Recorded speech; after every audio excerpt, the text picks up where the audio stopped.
This is Up for Grabs, a podcast where three unfiltered friends talk about anything and everything. And now, here are your hosts, Tracy, Kim, and Rachel.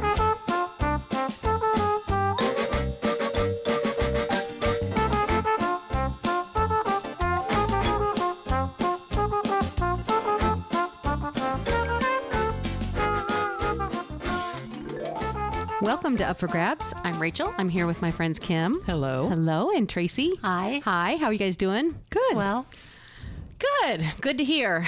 Today on Up for Grabs, we're going to talk about micro activism. And one might say, what's that? Is that what you said when I said, let's talk about micro activism? I said something else that you said I couldn't say on the podcast. That is true. Okay. It's a family show. And Yes. whatever I was kind of like, what's that? What the hell? Yeah, So I had a good guess, but... Okay. Well, I wasn't really sure. So I wrote down what I saw online as a definition, but it's microactivism would be small everyday actions that you can take that challenge systems of power that help bring about change. Does that make sense? Yeah. Yeah. Okay. So I was thinking about talking about this only because I feel the weight of the world on my shoulders sometimes in terms of helplessness as I see things unfold in society. And I think, what can I do to stop any of it? Just Right. something. Because it just feels really out of control. Yeah. So I thought, well, and then I saw that this lady had written a book called Microactivism, and I thought, and she was a political, she worked in politics somehow, and then she wrote this book about activism. But I was interested because I thought, I get overwhelmed. Like, if I can't solve poverty, if I can't make it all go away, then it's almost like I don't want to even do anything, which is kind of what I've been doing. Mm-hmm. But this is kind of pulling you into activism just by saying, do something small. Like, start so small. I think her quote in the book was like, start so small that it just seems absurd that you wouldn't do it. Like, it's so small and insignificant. Do it. And that counts as activism, as a start for activism. Yeah. And like, the more you get comfortable doing. And I think the other thing that kind of would overwhelm me is that, it's doing small things like that over an extended period of time. So you are committing, it becomes like part of your lifestyle. Yeah. Like Yeah. you're committing even just whatever the small amount.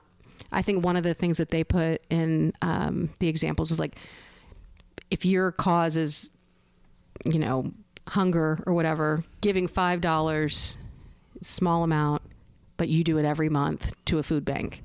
And that's your micro, and it's about picking a cause also. Like, they're like, there's so many things in the world that you could choose from. It's hard I have to pick. trouble with that. I do too. Like, when there's a natural disaster and then the Red Cross will say, text so-and-so, for the $10 donation, or then there's a GoFundMe that you see for somebody, or then there's somebody saying, hey, our food pantry needs to be, it's like, you feel like you're getting pulled in a lot of different directions when that might be just where my activism is. You know what I mean? Like, right. That if I don't want to be on the front lines of it, and more behind the scenes. So. Right. And one of the things that I had you guys do in this book, Microactivism, the author's name is Omkari, Omkari, Omkari Williams. And she had a quiz that you could take to find out what kind of activist you are. So, like, kind of honing your skills, like what your strengths are, like how to apply that to activism. Tracy, did you end up taking the quiz? I did. And what did it tell you? It said, I am the producer. It said, you are happiest engaging in small groups and love supporting the more outgoing members of your community and want little attention on yourself. Kim, I was a producer. So was I. Was there only one?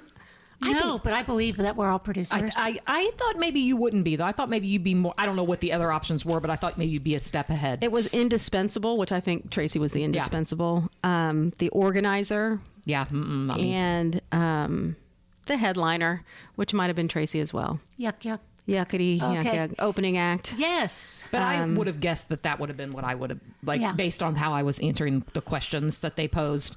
Well, I was kind of all over the place with this whole subject because I didn't totally understand what we were doing. And so I was trying to think of it in terms of myself. So then I thought about, as of late, and now I'll go back to my own main thing, but as of late, I have damn near lost my mind on sharing things on Instagram because they matter to me like tremendously. And I see people not sharing them, and I don't share them because I think I'm going to change anyone's mind. Like, I don't think I yield that power. I don't yield, whatever. Yeah. You can wield it for now and yield it later. Perfect. The people that follow me on my social media things, I know the ones that agree with me, and I know the ones that don't. And I don't think I'm changing minds of people who don't agree with me on certain subjects. But the reason that I am sharing the things that I do is that it's important to me that maybe even these 5 outlying members of society, these people that are on the fringe or are somehow involved in what's happening, see that I am in support of them and their cause. So I am just, could I just send it to them privately? Yes, I could. But I feel like by putting it out there in the open of this is what I believe, or this is what I agree with, or this is what I support, I am showing these people, and it's only a handful of people, that I am on your side, that somebody is on your side. Because I feel like so many times they feel like somebody's not on their side. And that's a perfect example of microactivism because, like you said, it might only reach 5 people. But you know what? If it reaches even one person and it affects them in a good way and they share it with other people, that could, it's kind of it builds on each other. That's a great way to explain it, too, because I've been guilty of this. Some people that I don't align with on views will post their thoughts and opinions on, by just like how you will share things. And my mind automatically goes, well, whose freaking mind do you think you're going to change? Like, keep your opinion to yourself. And it makes me mad because it's not aligning with what I'm thinking. Right. When you explain it that way, it's a more mature way to think, hey, I'm not doing this because I think I'm going to change your mind. I want my voice to be heard. Yeah. That's important to me. It makes me feel like I'm doing, that I'm fighting against an injustice that I see out there, and someone's going to read it that needed to see that. Yep. And I will say that there have been, people do respond to it. Sometimes it is people that I know everyone else in their circle would think they think a different way, but they heart something I put, or, so they wouldn't do it publicly and they wouldn't like a post, but on a story, they would heart it, to say, I agree, or I see you, I recognize you. So that all matters. Well, and I think it's also, one of the things that they said, like an example of a micro activist would do is post and quote unquote educate through social media. And I think just sharing someone else's experiences or thoughts or, thought provoking whatever, that is educating. Like, you don't have to be the originator of the thought. Absolutely not. Just like sharing someone's meme that's funny. Right. You're not the comedian. You didn't make it up. Right. But you sent it to them and they laughed because it's funny. Well, same with educating someone on public policy or just anything that's going on, around you. But another example of the microactivism is posting about, not just educating through social media, but also posting about causes on social media. So social media really had, of the 5 things that you could do for activism, social media had 2 of them. So it's an important platform. It's super important. It doesn't cost money. Yeah. And it has the possibility of reaching a whole lot of people depending on what you've got to say. Right.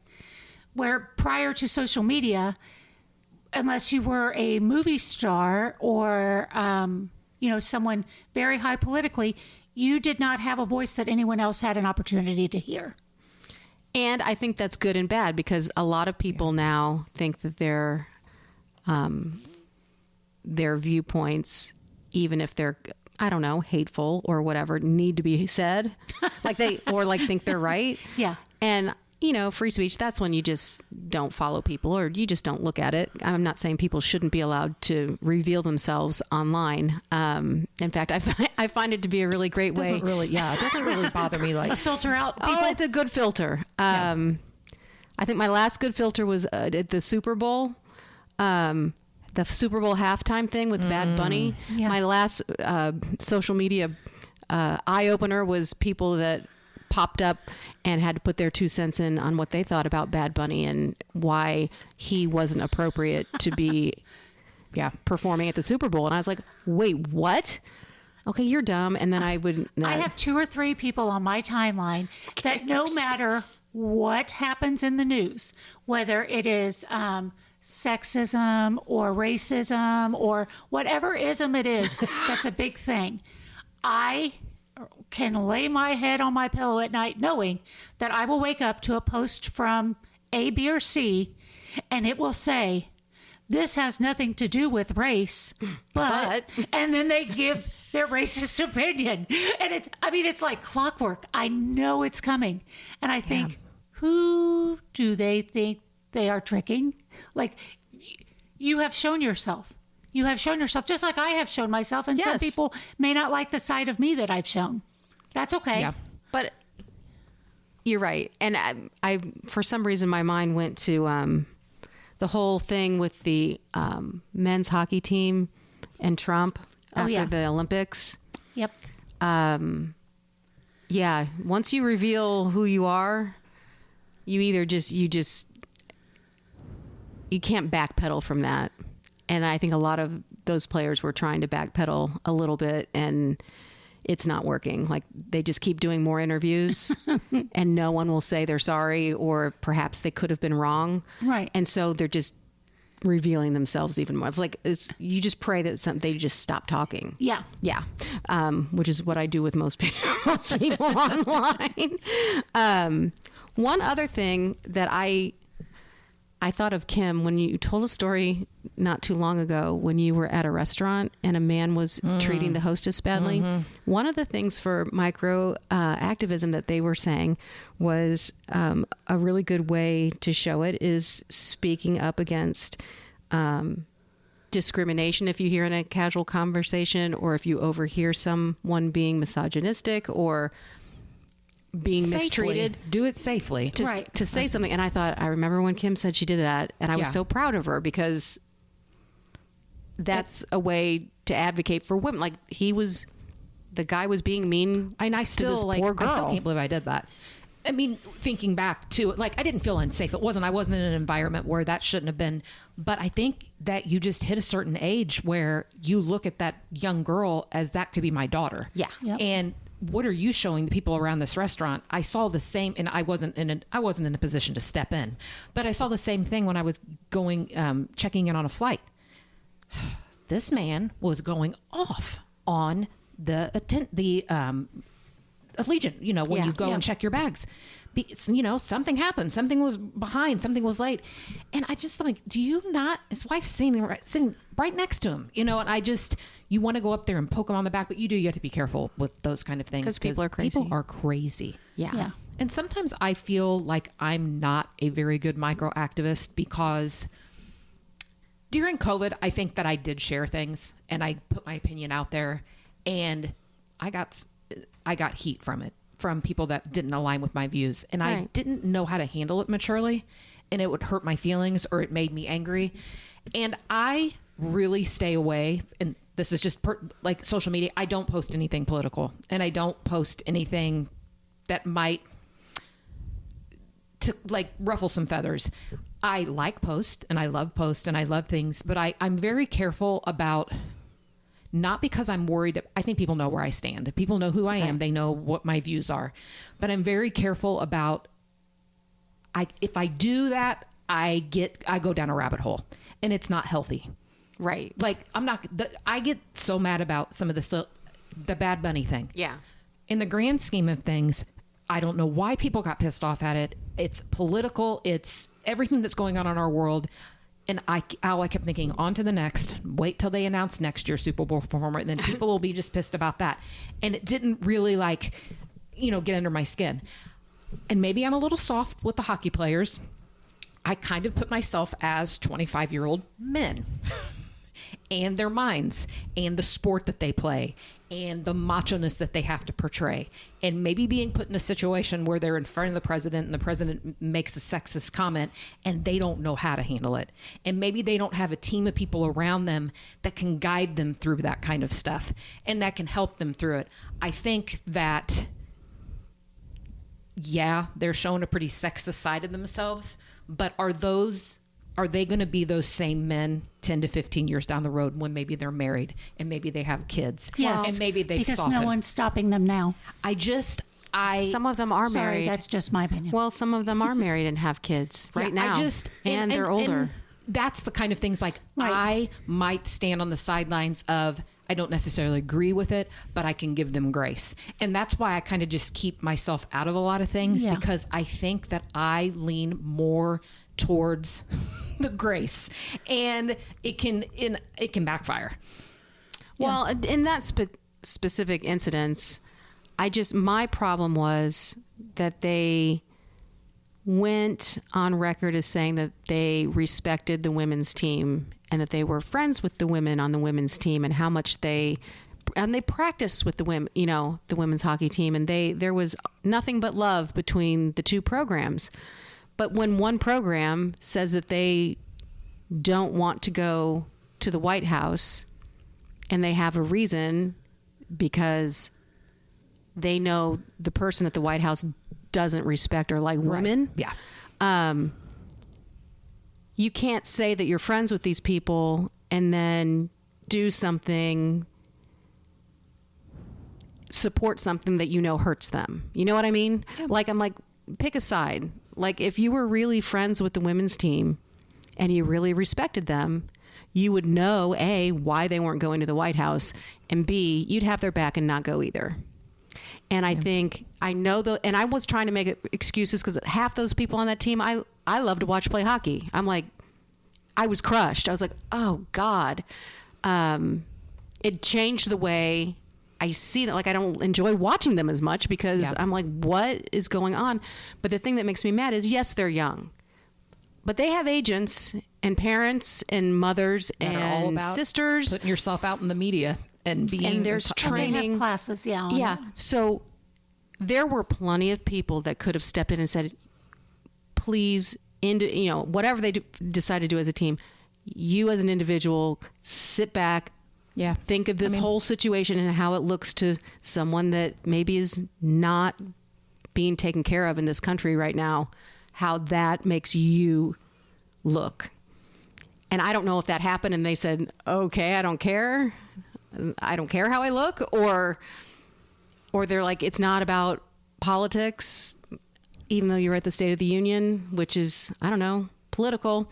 I don't know. I was crushed that somebody that was older and wiser. Because you are a hockey fanatic, so for something to seem bad, I can see where that would. It hurt my heart. Yeah. I was like, oh, but I love this guy, and I thought this guy would never do that, and that guy did that. Yeah. And a whole bunch of other them did. And I don't know. It was just really disappointing that 4 or 5 of them didn't go, which turned out, made them look good, but they never said it. Why? They didn't say, I'm not going because I don't agree with what's going on in the White House. Because they wanted to probably just stay in the sidelines. They're like, I'm going back because my wife misses me and I have kids. Or just respecting, not respecting, but that they're going to have, people are going to act a certain way and they're going to have differing views and not everybody's going to align on politics. That's never going to happen. No, it's not. But it was just, in terms of like micro activism, speaking up when you see injustice, I just felt like they had a macro activism moment because everyone was looking at them and turning to them, and they were the focus. Yeah. They were the it boys. And that, I was And let's just face it, the girls got to go. When have they had their party with Flavor Flav in Vegas yet? No, I don't think they have I don't yet. think they have, because I'm sure we would see. I think we should go, But they did eat dinner in Italy with Stanley Tucci. which is a flex. That's amazing. Yes. Yeah. So, yeah. They didn't have McDonald's. Yeah, I think, yeah. So we, the common people, have micro opportunities. They had a macro opportunity, and I believe that they just totally blew it.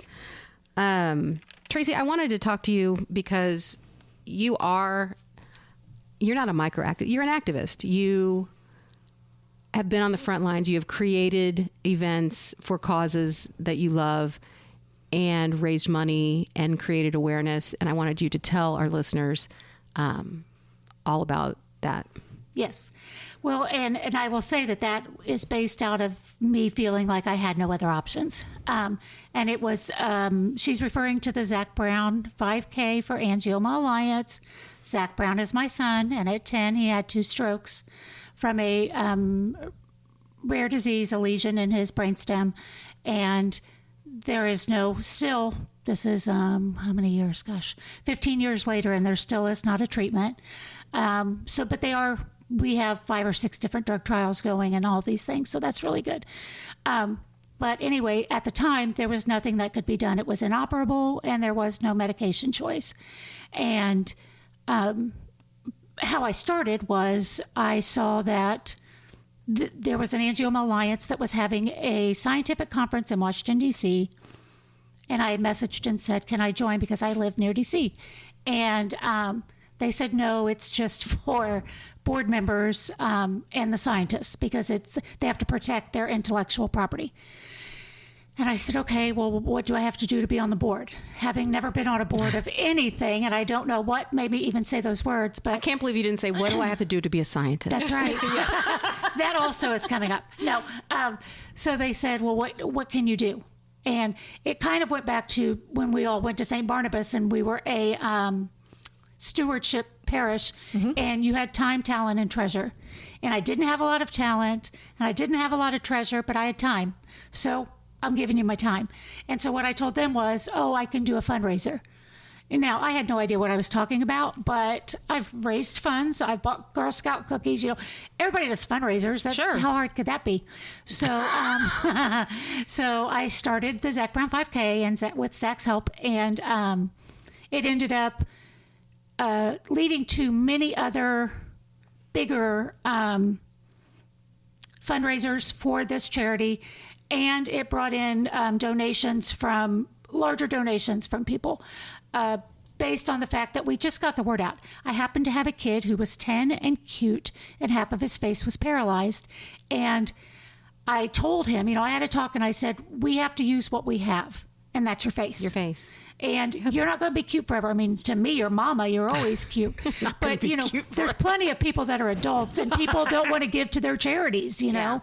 But when you got a kid, you're like, I want to help that kid. Let's milk it. Let's milk it. So I did, because that was the only way to get the help. And we did.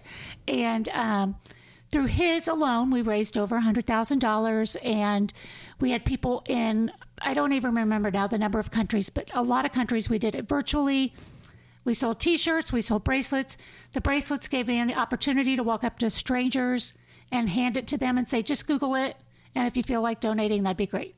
For a 10-cent bracelet. And people would. And so we managed to, and then I used social media to get it all out, because it was free.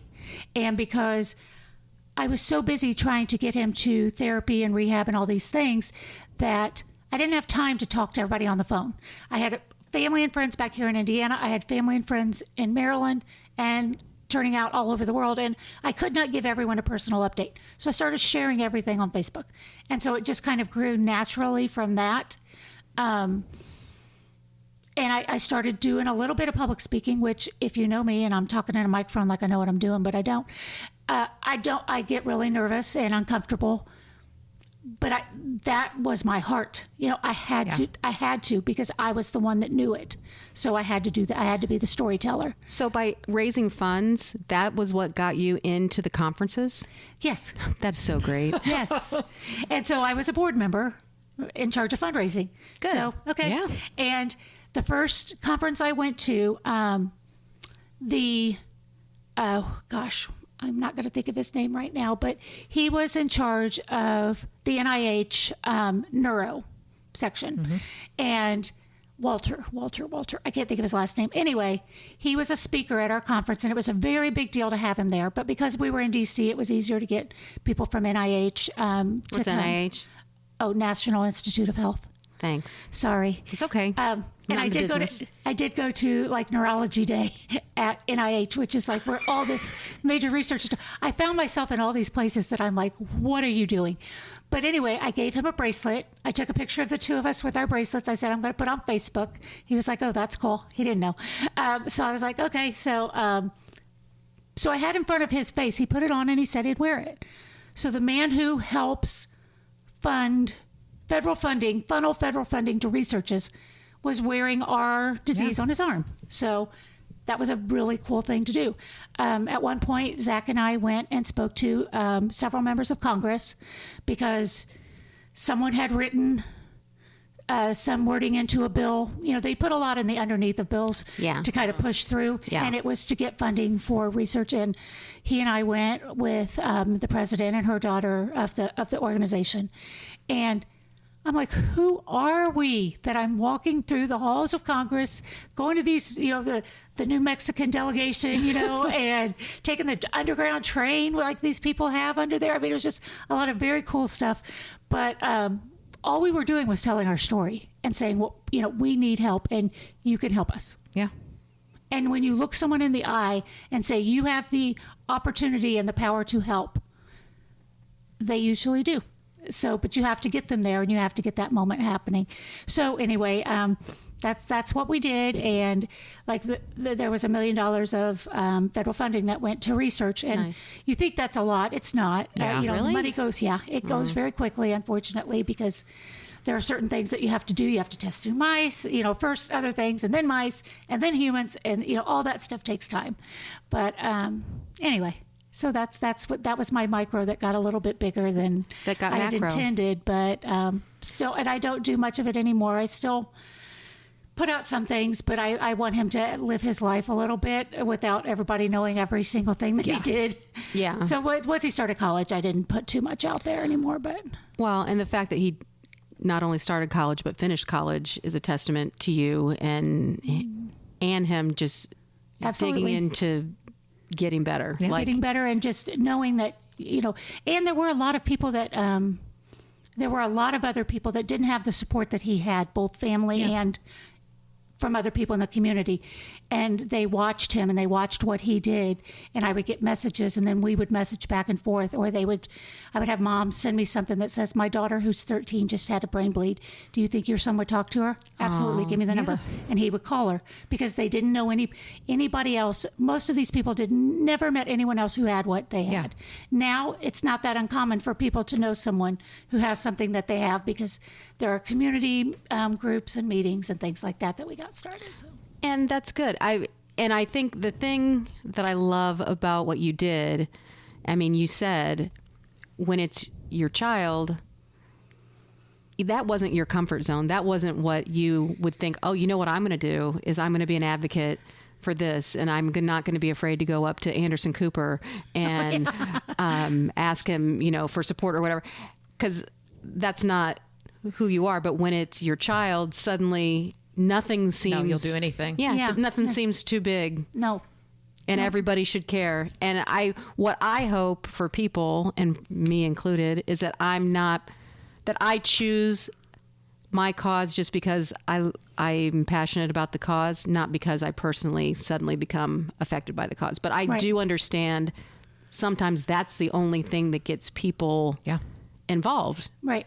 Because your life is busy and it's hard to know, but there are things out there that do matter to you that don't affect you personally, that you can go, you know what? I don't have to make it my life's mission.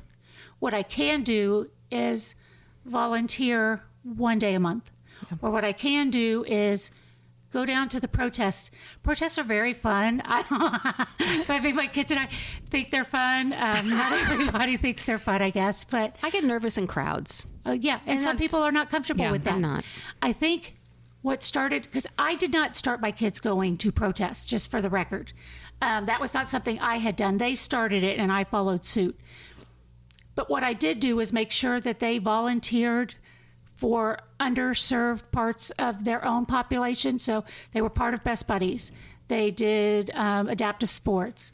Whatever it was, they were part of it growing up, and it became part of who they were, that they knew that they were responsible for people other than themselves in this world. And so then the next thing I know, they're like, we're going to go to a protest here or there. And I'm like, dear Lord, what do I do? But I get scared, you know, that something's going to happen to them because people are crazy. Yes. But there came a time that they're adults, and I can't say you can't go. Yeah.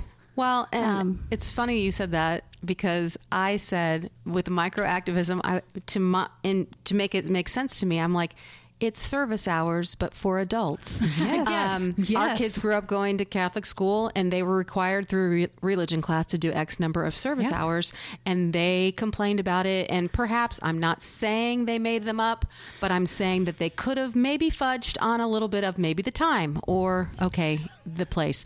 But that was an effort to make them realize you are of the earth and you are fortunate, and someone could always use some help. Absolutely. And for myself, that was just an easy way for me to say, you know what? Yeah, life's busy, but I have time. I have time to do something. Yep. And so I think right now, for me, it would be determining where I want to put my energy. So how do you go about, like, are there certain causes that you identified that you might be interested in getting involved in? Are you asking for the specific causes? Like, I don't know what you're saying. Yeah, I guess. Like, is there something that's calling your name says, you know, maybe I have several. One being the Epstein files and trials. Yes. I don't want it to get lost in the shuffle of war. I don't want it to get lost in anything else. Too many people have taken the hard step of speaking about what happened to them, which is very hard for people to do. And I don't want that to be for naught. Right. I want people to be held accountable. And I think we have to hold these people accountable so that our sons and our daughters know, your daughters, you don't have to put up with it. And our sons, you're not going to do it. Right. That has to be a fact. And it's gone on forever. And this is time for it to stop, in my opinion. Yes. So that's probably one of the main ones. And then another is trans rights for me. Mm-hmm. Again, not that it touches me personally per se, but I do have friends that are trans. I am friends with parents of children that are trans. Not a lot, you know, maybe a dozen people in total. But guess what? They matter. Yeah. And I don't understand why people get so worked up over them. It makes no sense to me. None. I don't care who's in the stall next to me. I don't care if a guy wants to wear blush, you know, and he's, you know, transitioning into a woman. It doesn't change my womanliness. Lord knows I could stand to put on some makeup most days. So I'm just saying, like, none of it. You're asking for a tutorial. Yes. Yeah. None of it harms me by supporting them. No. And so I think I don't have any money for it, you know, like I don't. Right. But I do have my time, and I can say I support you in you wanting to be happy as yourself. And that seems so simple to me, and I know other people have other thoughts on it, and that's fine. But to me, all they want to do, like, and I might cry saying this because it does hurt me.